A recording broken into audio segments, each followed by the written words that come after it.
Salut les devins, c'est Saikyo. Il est l'heure pour moi de vous proposer ma review du futur de l'épisode numéro 1 de l'anime Super Dragon Ball Heroes. Alors, on va rentrer directement dans le vif du sujet. Pour tous ceux qui se poseraient des questions, etc., je ferai un mini débrief en fin de cette vidéo-là. Comme ça, on peut avancer directement. Je vous remercie tous sincèrement pour le soutien que vous apporterez à ma chaîne YouTube. C'est très simple, c'est facile, c'est rapide et c'est gratuit. C'est les fameux pouces bleus, les likes. J'espère que cette vidéo-là vous donnera d'en mettre un maximum, merci énormément d'avance. Alors, cet épisode numéro 1 de cet animé très attendu, parce que c'est vrai qu'après la fin de l'épisode 131 de Dragon Ball Super en animé tout court, Dragon Ball Super n'est pas terminé, le film, etc., mais l'animé chaque dimanche nous manque, et donc nous avons un retour d'une certaine manière d'un animé Dragon Ball à se mettre sous la dent. Celui-ci se fait par une voix off qui nous raconte, avec bien sûr des images animées, qui nous raconte un petit peu ce qui s'est passé, et qui pose un petit peu l'histoire de base, comme ça ils n'ont pas besoin de trop nous montrer les choses, voilà un petit résumé, pour nous mettre dans le bain et c'est cool. Cette histoire prend donc place, d'après ce qui est raconté, cette histoire prend alors donc place après le tournoi du pouvoir. Il n'y a pas vraiment de date, mais en tout cas ce que l'on sait c'est que Mirai Trunks et Mirai Mai, donc du futur, reviennent grâce à la fameuse Time Machine. Sauf que, à leur retour sur Terre, eh bien Goku et Vegeta ne sont pas là, ils sont en train de s'entraîner sur la planète de Beerus, aux côtés de Whis, et une fois les retrouvailles faites avec Mirai Trunks sur Terre, donc sans Goku et Vegeta, eh bien Bulma explique à Trunks que son père se dirige là-bas, etc.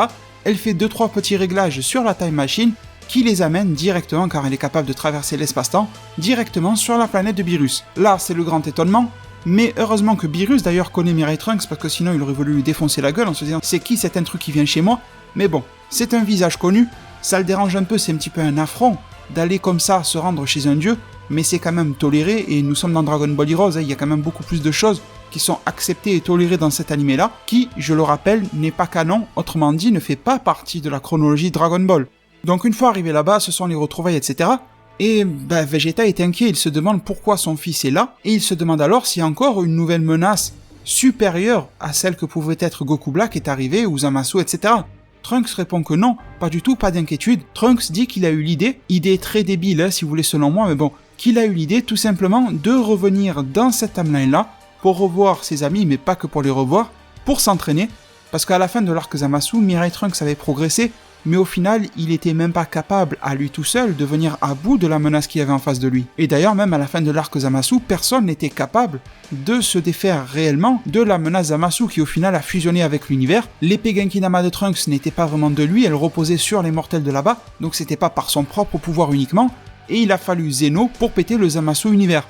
Donc personne en tant que mortel n'a été capable de vaincre la menace. Et Trunks veut être capable, si dans un futur proche ou lointain, peu importe, il se présente une nouvelle menace, encore plus puissante forcément, vous savez c'est la tradition de Dragon Ball, eh bien être à même de s'en occuper tout seul, sans avoir besoin de faire de voyage, ni même avoir besoin de faire de modifications temporelles. Parce que oui, l'animé a quand même su un petit peu répondre à mes craintes, c'est-à-dire que je vous avais dit que l'idée de revenir dans le passé pour modifier le temps, etc., juste dans le but de s'entraîner, je trouvais ça super bête, parce que utiliser la Time Machine, ça crée des timelines, des conneries comme ça. Trunks justifie son acte en disant que, selon lui, il a peut-être pas tort au final, revenir dans le passé, sans affecter quoi que ce soit de majeur, simplement, entre guillemets simplement pour un entraînement, c'est selon lui beaucoup moins grave que de revenir plus tard, si une menace arrive, il va falloir modifier le passé qui ne sera pas le bon passé, etc. Vous connaissez déjà l'histoire de Dragon Ball, comment ça marche les timelines. Dans le fond, Trunks a raison, mais n'oublions pas l'effet papillon, dans le sens où quelque chose de minime dans un passé quelconque peut faire d'énormes changements.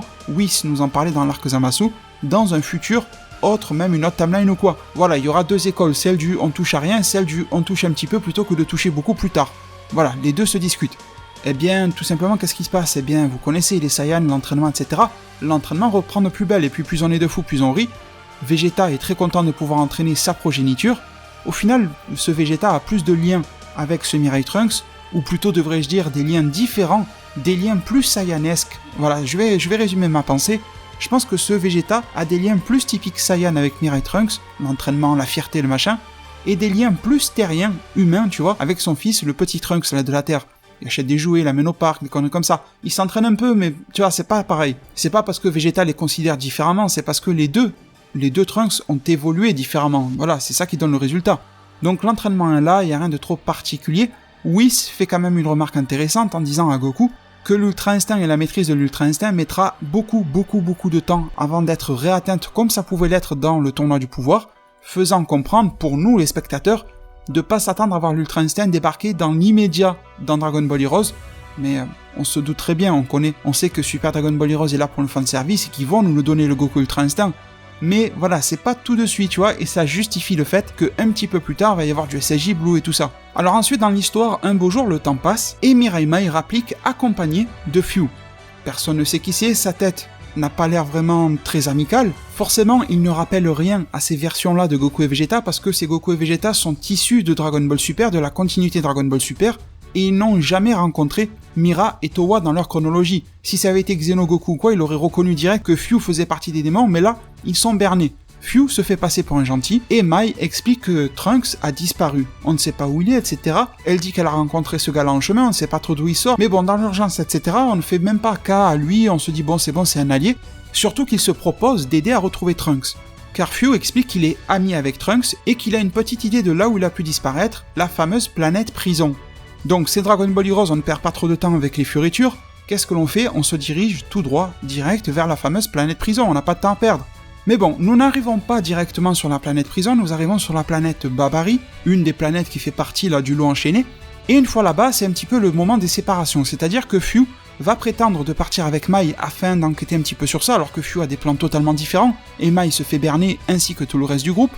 Et Goku et Vegeta pensaient alors agir ensemble, sauf que non, une fois sur place, c'est l'étonnement.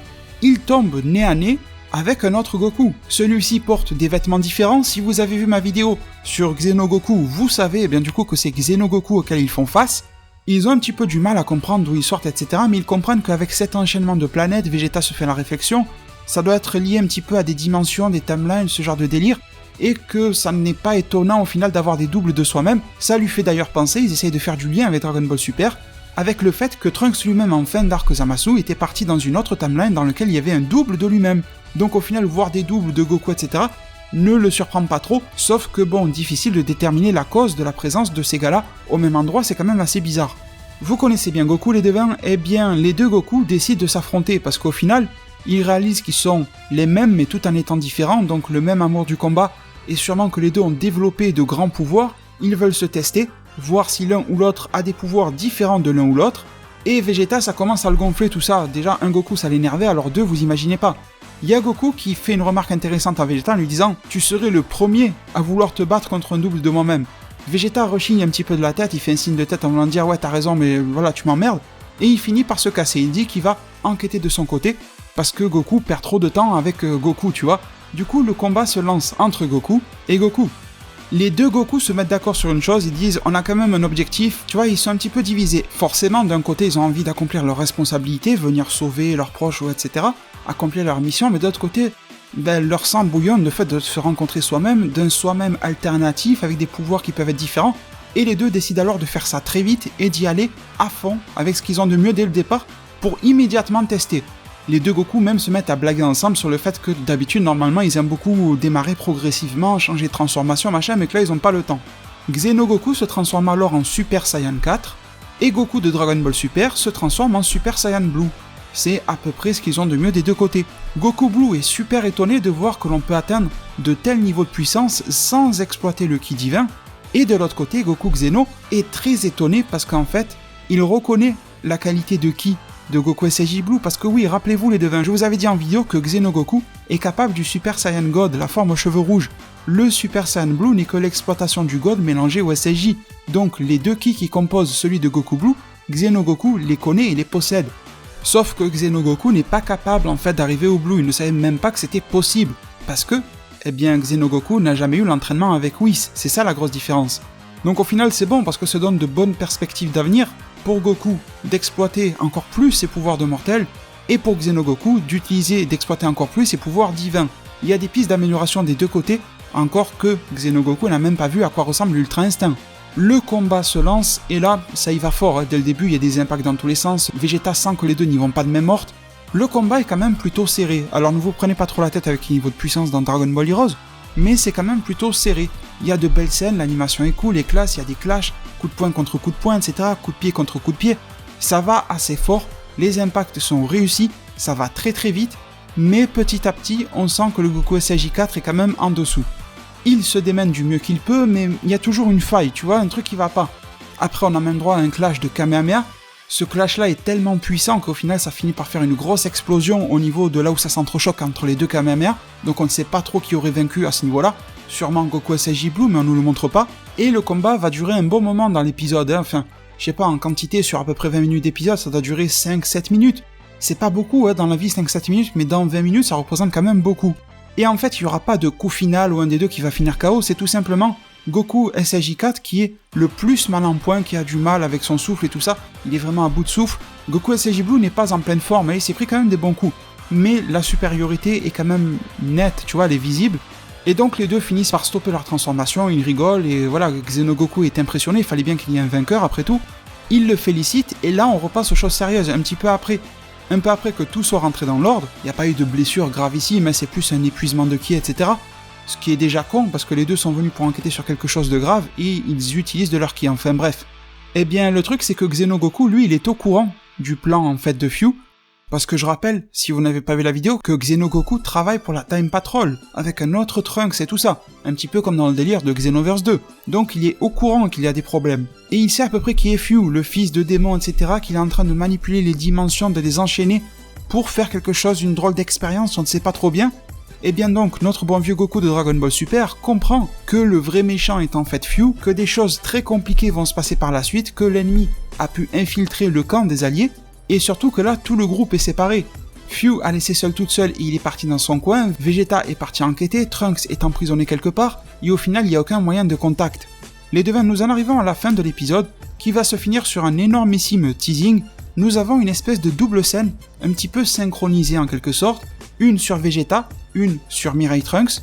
Mirai Trunks qui est enfermé dans une cellule de prison sur la Prison Planet, une prison qui a été mise sur la Prison Planet, c'est assez drôle, et les portes de sa prison, de sa cellule, commencent à s'ouvrir. On voit une forte lueur qui s'en émane, en même temps donc en parallèle, Vegeta qui a poursuivi son enquête et qui avait perçu un espèce de ki un petit peu étrange, s'en est rapproché de plus en plus, il sent que ce ki est ultra maléfique, ce ki là est réellement oppressant et terriblement puissant.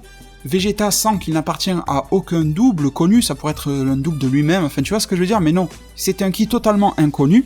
Il s'approche de plus en plus de cette pièce mystérieuse, et quand il passe un regard, eh bien il constate que le nouveau Saiyan du nom de Kamba, bon le nom n'est pas révélé dans l'épisode mais vous le savez tous maintenant qu'il s'appelle Kamba, est là, il est comme muselé et sous camisole, il y a une espèce de ki rougeâtre et noir qui s'émane de lui, on ne sait pas trop ce que c'est, mais en tout cas le mystère plane énormément. Que va faire Goku suite à cela? Où est Mai? Qu'est-ce qu'elle va faire? Comment est-ce qu'elle va retrouver Trunks? Qui ouvre la porte de Trunks? Est-ce que c'est Fyu ou quelqu'un d'autre? Après tout, la silhouette ne nous laissait pas vraiment savoir qui c'était. Et quelle menace peut bien représenter ce nouveau Saiyan, avec cette longue chevelure, ces énormes muscles, et surtout, sans parler d'apparence, parce que l'apparence n'est pas grand-chose dans Dragon Ball, son ki. Dans Dragon Ball, c'est le ki qui parle, c'est le ki qui exprime le niveau de puissance. Tu peux être super musclé et super faible, mais là, ce gars-là est terriblement massif, musclé, et terriblement puissant, d'une manière maléfique. Donc voilà les devins, c'est sur ça que cet épisode numéro 1 de Super Dragon Ball Heroes du futur s'achève. Et maintenant, si vous le voulez bien, eh bien on va se faire le débrief. Alors j'ai pas pris de notes ni rien, il y a tout qui va sortir de ma tête. Je voulais juste répondre à 2-3 choses qui peut-être vont être des interrogations pour vous. Alors la première, c'est comment est-ce que je fais ça? Eh bien c'est exactement le même principe que pour Dragon Ball Super. Vous vous rappelez, ça fait 2 ans quand même que je fais mes reviews du futur sur Dragon Ball Super. Jusqu'à la fin, jusqu'à l'épisode 131, je n'avais pas arrêté d'en faire. Depuis, vous savez que je fais d'autres reviews du futur sur l'arc, mort de Beerus, etc. Épisode 132, 133 et plus. Là, on en est au 140 qui est sorti cette nuit d'ailleurs, je vous mets le lien en description. Et donc, pour ceux qui connaissent vraiment les reviews du futur, vous avez compris que j'avais 2 méthodes de procéder. Une pour l'arc mort de Beerus et une pour Dragon Ball Super. Ça plaira ou ça plaira pas, mais on est bien obligé de faire avec ce qu'on a. Et disons que pour la mort de Beerus, il y a beaucoup plus de moi, c'est-à-dire beaucoup plus de moi qui propose du scénario, qui écrit, qui rédige du scénario complètement. Un petit travail de scénariste amateur, on va dire. Et ça se base sur très peu de spoilers, parce qu'au final, les épisodes de DBS, la grosse différence, c'est que chaque semaine, j'étais alimenté de spoilers, de previews, de visuels, sur lesquels m'appuyer pour constituer un épisode du futur, comme j'aime l'appeler. C'est sûr que pour les reviews du futur sur la mort de Beerus, je suis en train de faire un arc totalement fictif, de 36 épisodes, et forcément, entre l'épisode 1 et l'épisode 36, il n'y a pas trop de spoilers qui sortent, et la plupart des spoilers sont destinés pour le film. Vous étiez nombreux à me dire que ça vous manquait des reviews du futur à l'ancienne, c'est-à-dire qui se base sur une, on va dire peut-être 50% de spoilers, d'histoires connues, et 50% de moi, de scénario qui est issu de moi-même. Eh bien c'est le cas, avec Super Dragon Ball Heroes, c'est exactement ça qui se passe, parce que ça se base sur les spoilers, ça se base sur le trailer qu'on a eu récemment, d'ailleurs on va s'en parler 2 minutes ensuite, Et ça se base aussi sur ma connaissance du jeu Super Dragon Ball Heroes, sur ma lecture du manga. Il y a des choses que l'on connaît déjà de cet arc-là par le manga, mais n'allez pas croire que le travail est tout mâché, parce que c'est un petit peu comme pour Dragon Ball Super, on avait des spoils, les previews, les machins, les magazines, mais on ne savait pas exactement quel serait le contenu de l'épisode. Et bien là, il faut savoir que le jeu et le manga racontent la même histoire, mais pas de la même manière. Et bien l'animé Super Dragon Ball Heroes, sans aucun doute, va nous raconter la même histoire, mais pas de la même manière, pas dans le même ordre, pas les mêmes éléments. Il y aura ça en plus, ça en moins, et c'est à ce niveau-là, justement, que j'essaie d'apporter ma petite touche. Deuxième chose, je pense que 2 points ça suffira pour ce débrief. Le fameux trailer qu'il y a eu récemment, et là je préviens, il y a des spoils pour ce fameux Dragon Ball Heroes, donc au cas où je vous dis au revoir dès maintenant, sinon on continue. Dedans on voyait qu'il y avait Vegeto Blue, etc. Et vous allez vous dire, pourquoi est-ce que je ne mets pas Vegeto Blue dans cet épisode-là? Eh bien les devins, parce que j'ai fait mes petites recherches, et après réflexion, il semble que ce trailer ne concerne pas l'épisode 1, mais qu'il est un trailer pour l'arc Prison Planet en entier, sous-entendant que tout ce que vous voyez dans le trailer ne sera pas dans l'épisode 1. Et c'est vachement rassurant, parce que si on s'en fie au trailer, dans le premier épisode, fallait expliquer l'histoire, fallait expliquer pourquoi la planète prison machin, le retour de Trunks, les retrouvailles, les blabla et tout ça. Il fallait expliquer comment on se rend sur la planète prison, il fallait expliquer la planète Babari, il fallait expliquer le combat Goku SSJ4 contre SSJ Blue, ce qu'allait faire Vegeta, ce qu'allait faire Mai, ce qu'allait faire Fyu. Il fallait expliquer alors, si je me fie au trailer, le combat contre Kamba, sous la forme de SSJ Berserker pour Goku, Vegeta forme normale, ça fait beaucoup d'explications. Et en plus, finir sur un Vegeto Blue contre Kamba. C'est impossible, sincèrement, à caser dans un épisode, à part s'ils nous mettent tout à la chaîne comme une usine, mais sinon je vois pas trop comment ils peuvent faire caser tout ça dans un seul épisode. Par contre, pour l'arc, c'est carrément cohérent. Et j'ai été vérifier les traductions de ce fameux trailer, et visiblement oui, ce n'est pas pour l'épisode 1 comme certaines traductions l'affirmaient, mais ça serait pour l'arc entier. Donc moi ça m'arrange, au moins, je peux lisser beaucoup mieux mes reviews du futur. Après sinon, j'ai sûrement oublié des choses, mais n'hésitez pas à poser vos questions en zone commentaire, je veux pas non plus faire un débrief de 4 heures. On se fera, je pense, 2-3 minutes comme ça, 5 minutes peut-être maximum, à la fin de chaque review du futur, histoire de parler avec ceux qui le veulent, et de poursuivre, bien tout simplement, la discussion en zone commentaire. Merci énormément du fond du cœur pour tous les soutiens, les pouces bleus, les likes, un maximum, ça me ferait super plaisir, et outre le fait que ça me ferait plaisir, ça soutiendrait ma chaîne YouTube, ça la permettrait de rester en vie. Merci énormément. Prenez tous super bien soin de votre futur, et à plus pour le prochain Zard Divinatoire.